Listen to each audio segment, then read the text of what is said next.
నర్సరావుపేట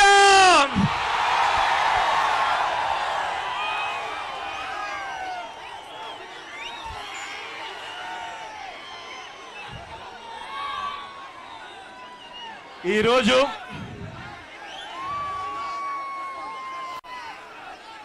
మహేష్ను మన పార్టీలోకి ఆహ్వానిస్తా ఉన్నాం.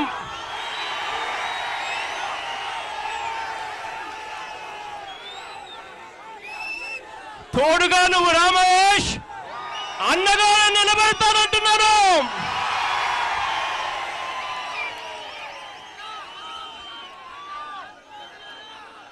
ఈరోజు చంద్రబాబు నాయుడు గారి పాలనతో ప్రజలు విసిగెత్తిపోయి, చంద్రబాబు నాయుడు గారి మోసాలతో ప్రజలు ఇవాళ ఇబ్బందులు పడుతూ విసిగెత్తిపోయిన రోజులు ఇవాళ చూస్తా ఉన్నాం.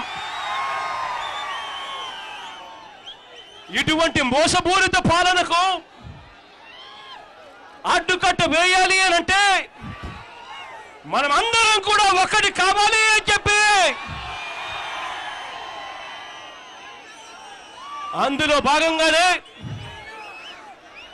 మహేష్ నీలాంటి యువకుడు ముందుకు రావాలి,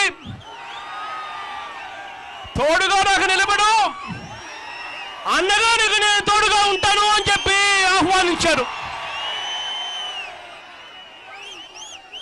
ఇవాళ నర్సరావుపేటలో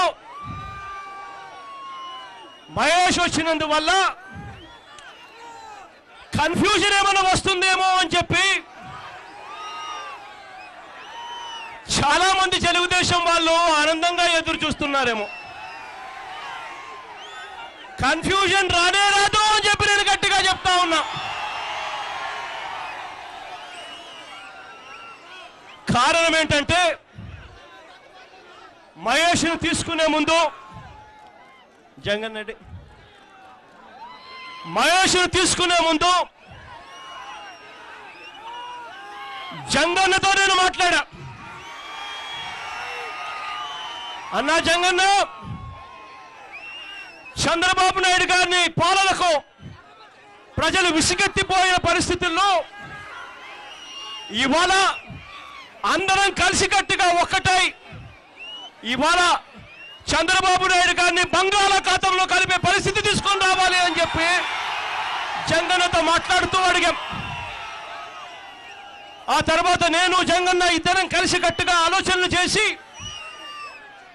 గురిజాలలో ఇప్పుడు తెలుగుదేశం పార్టీ ఇవాళ తెలుగుదేశం పార్టీ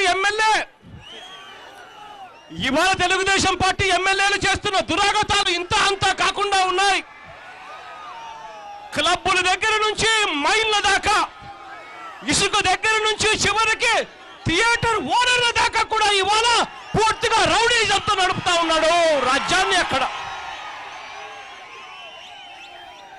ఇటువంటి దారుణమైన పాలనకు అడ్డుకట్ట వేసేయడానికి జంగన్నతో మాట్లాడుతూ యువకుడు, ఉత్సాహవంతుడు మహేష్ని తీసుకొస్తాము, గురిజాలకు పరిచయం చేస్తాము అని చెప్పి మహేష్ని తీసుకొని రావడం జరిగింది.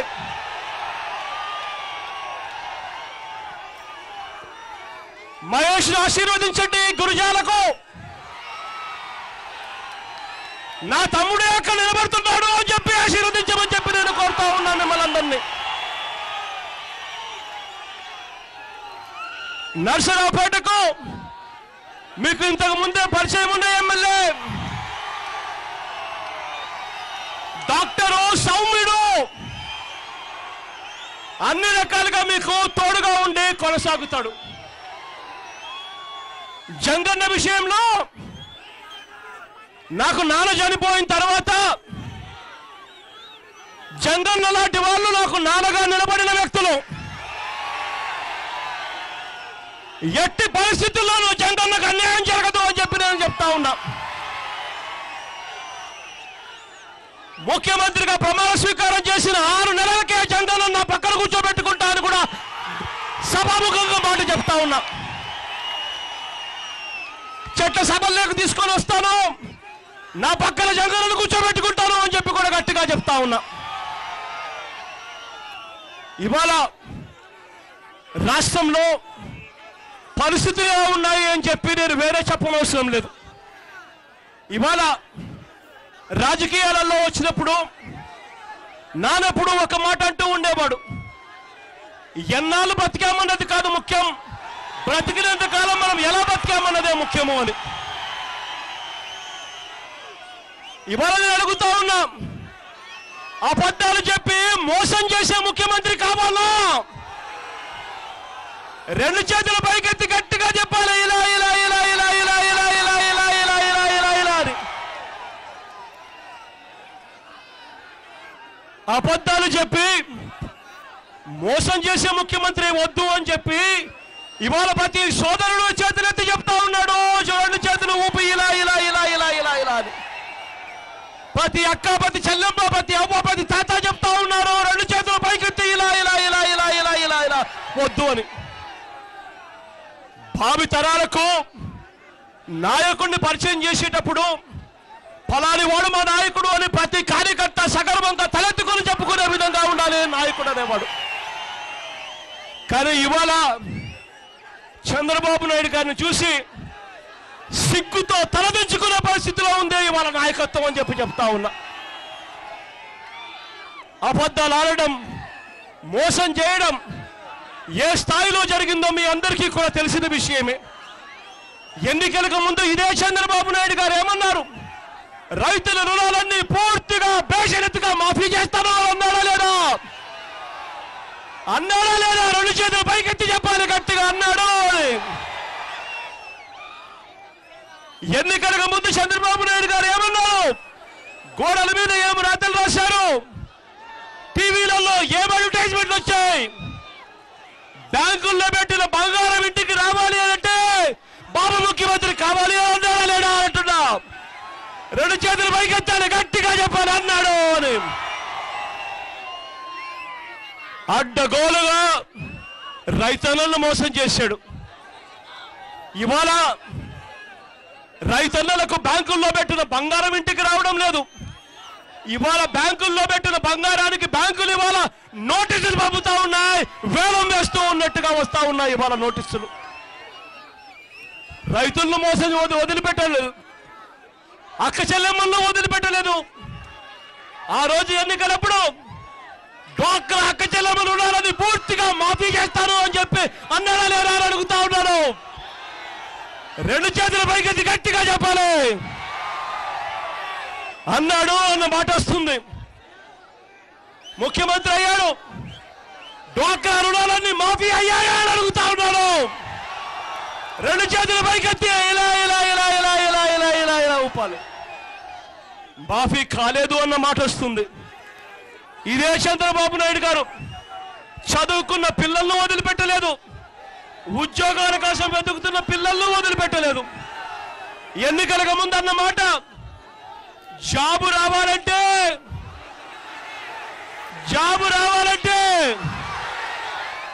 బాబు రావాలి అన్నాడా లేదా? అన్నాడా లేదా? ఒకవేళ జాబ్ ఇవ్వకపోతే ప్రతి ఇంటికి 2000 రూపాయలు నిరుద్యోగ భృతి ఇస్తాను అని అన్నాడా లేదా? బాబేమో ముఖ్యమంత్రి అయ్యాడు. బాబు ముఖ్యమంత్రి అయిన తర్వాత ఇవాళ పిల్లలకు జాబ్ ఏమైంది అని అడిగితే నోట్లో చూస్తా ఉన్న మాట ఏమైంది? 2000 రూపాయలు నిరుద్యోగ భృతి వస్తా ఉందా? రెండు చేతులు పైకెత్తి ఇలా ఇలా ఇలా ఇలా ఇలా ఇలా ఇలా. నోరు తెరిస్తే అబద్ధాలు, నోరు తెరిస్తే మోసం.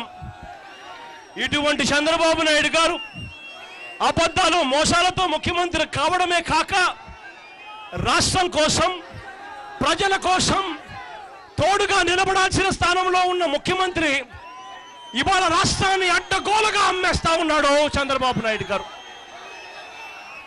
ఇదే చంద్రబాబు నాయుడు గారు పక్కన తెలంగాణ ప్రభుత్వంలో పైనుంచి అటు నుంచి అటే వాళ్ళు పంపులు పెట్టి నీళ్లు ఎత్తుకొని పోతా ఉంటే అడిగే పరిస్థితి లేదు. ఎందుకు చంద్రబాబు నాయుడు గారు నిలదీయరు, అడగరు అని అంటే కారణం చంద్రబాబు నాయుడు గారు అడ్డగోలగా బ్లాక్ మనీ తీసుకొని సూట్ కేసుల్లో క్యాష్ నింపుకొని అడ్డగోలుగా తెలంగాణలోని ఎమ్మెల్యేలను కొనడానికి కోసం అని చెప్పి తెలంగాణలో తన ఎమ్మెల్సీని గెలిపించుకునే దానికోసమని అడ్డగోలుగా సూట్ కేసులు తీసుకొని నల్లధనం ఇస్తూ దొరికిపోయాడు. ఆడియో టేపులు వీడియో టేపులు మనం అందరం కూడా చూసాం. ఇవాళ తెలంగాణ ముఖ్యమంత్రిని చంద్రబాబు నాయుడు గారు గట్టిగా నిలదీస్తే ఆ ఆడియో టేపులు వీడియో టేపులు బయట పెడతాడని, చంద్రబాబు నాయుడు గారిని జైల్లో పెడతాడు అని చెప్పి పక్కన నీళ్లు తోడుకొని పోతా ఉన్నా కూడా అడిగే పరిస్థితి లేదు. ఇదే చంద్రబాబు నాయుడు గారు రాష్ట్రాన్ని విభజించేటప్పుడు ప్రత్యేక హోదా ఇస్తాము అని పార్లమెంటుని సాక్షిగా చేస్తూ ఇదే బీజేపీ ప్రభుత్వం ఆ రోజు మాటిచ్చింది. ఆ రోజు రాష్ట్రాన్ని విడగొట్టేటప్పుడు అధికార పక్షం ప్రతిపక్షాలు అన్నీ కూడా ఒక్కటై మీకు ప్రత్యేక హోదా ఇస్తాము, పిల్లలు చదువుకోలేని పరిస్థితి, చదువుకున్న పరిస్థితిలో ఉద్యోగాలు రాని పరిస్థితిలో ఉన్నారు, హైదరాబాద్ మీకు రాకుండా పోతా ఉంది కాబట్టి ఆ రోజు ప్రత్యేక హోదా ఇస్తాము అని చెప్పి మాట చెప్పి ఆ రోజు రాష్ట్రాన్ని విడగొట్టారు. ఇదే చంద్రబాబు నాయుడు గారు ఇవాళ ఇదే బీజేపీ ప్రభుత్వాన్ని అడిగే పరిస్థితి లేదు, నిలదీసే పరిస్థితి లేదు.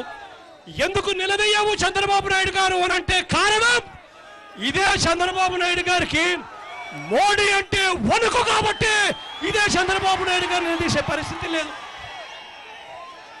కారణం ఇదే చంద్రబాబు నాయుడు గారు గట్టిగా నిలదీస్తే మోడీ గారు చంద్రబాబు నాయుడు గారు చేసిన ఈ 2.5 సంవత్సరాల కాల అవినీతి మీద తాను సిబిఐ చేత ఎంక్వైరీ చేయిస్తాడు కాబట్టి చంద్రబాబు నాయుడు గారు నిలదీసే పరిస్థితి లేదు. ఇవాళ చంద్రబాబు నాయుడు గారు పరిపాలనలో ఇవాళ రాష్ట్ర ప్రజలు ఎలా ఉన్నారు అని అంటే రైతులు ఇవాళ పూర్తిగా నష్టపోయిన పరిస్థితుల్లో ఉన్నారు, పూర్తిగా డాక్టర్ అక్క చెల్లెమ్మలు నష్టపోయిన పరిస్థితుల్లో ఉన్నారు, చదువుకున్న పిల్లలకి వాళ్ళ ఉద్యోగం రాని పరిస్థితుల్లో ఉన్నారు. కానీ రాష్ట్రానికి సంబంధించిన బిరుదే వచ్చిందంటే రాష్ట్రం అవినీతిలో నంబర్ 1 అని చెప్పి బిరుదు వచ్చింది ఇదే చంద్రబాబు నాయుడు గారి హయాంలో. ఇటువంటి చంద్రబాబు నాయుడు గారిని పాలనను అంతం చేయాలి అని అంటే అందరం కలిసికట్టుగా ఒక్కటి కావాలి. రాజకీయాలలో ఉన్నప్పుడు మాటలు చెప్పి మోసం చేస్తే ఊరుకోము అని చెప్పి ప్రజలు గట్టిగా నినాదం చేయాలి, గట్టిగా సంకేతాలు ఇవ్వాలి. అప్పుడే ఈ రాజకీయ వ్యవస్థలో మార్పు వస్తుంది. ఎవరైనా అబద్ధాలు చెప్పాలి అని అంటే, ఎవరైనా మోసం చేయాలి అని అంటే భయపడే పరిస్థితి రావాలి అని అంటే ఆ మోసం చేసిన రాజకీయ నాయకుడిని కాలు పట్టుకున్నప్పుడే ఆ పరిస్థితి వస్తుంది అని చెప్పి గట్టిగా చెప్తా ఉన్నా. ఇవాళ ఎన్నికలు ఎప్పుడు వచ్చినా కూడా చంద్రబాబు నాయుడు గారు చేసిన మోసాలు, చంద్రబాబు నాయుడు గారు చేసిన అబద్ధాలు, చంద్రబాబు నాయుడు గారు చేసిన పరిపాలనకు అద్దం చూపుతూ బంగాళాఖాతంలో కలిపే రోజు కూడా త్వరలోనే ఉందని చెప్పి కూడా చెప్తా ఉన్నా. ఆ బంగాళాఖాతంలో కలిపే రోజు కోసం మనమంతా కూడా ఒక్కటి కావాలి, నిలబడండి అని చెప్పి ఇక్కడికి వచ్చిన ప్రతి అన్నా తమ్ముడికి, ప్రతి అక్క చెల్లెమ్మకు, ప్రతి అవ్వ ప్రతి తాతకు, ప్రతి సోదరుడికి ఇవాళ వినయపూర్వకంగా విజ్ఞప్తి చేస్తా ఉన్నాను. అందరం ఒక్కటవుదాం, తోడుగా నిలబడదామని చెప్పి మహేష్ను ఆశీర్వదించండి అని చెప్పి గట్టిగా మిమ్మల్ని అందరినీ కూడా ప్రార్థిస్తా ఉన్నాను. యువకుడు, ఉత్సాహవంతుడు, నాకు సోదర సమానుడు అని చెప్పి మరొకసారి చెప్తూ మీ అందరి చల్లని దీవెనలు మహేష్ పై ఉంచాల్సిందిగా సవినయంగా చేతులు జోడించి పేరు పేరున ప్రార్థిస్తా ఉన్నాను.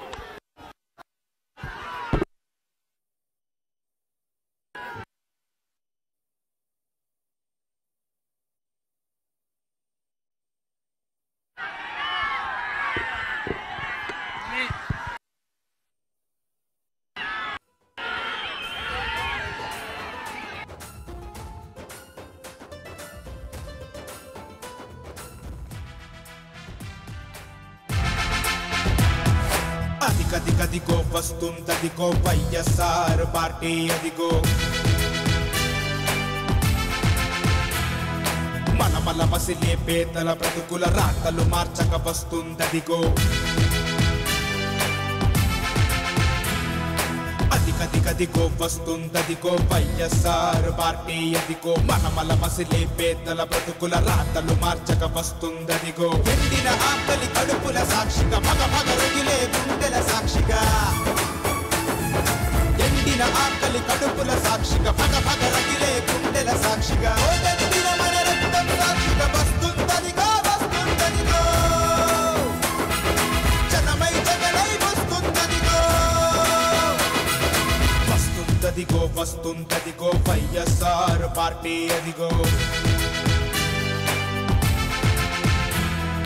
మనమల మసిలే పేదల బ్రతుకుల రాతలు మార్చక వస్తుందదిగో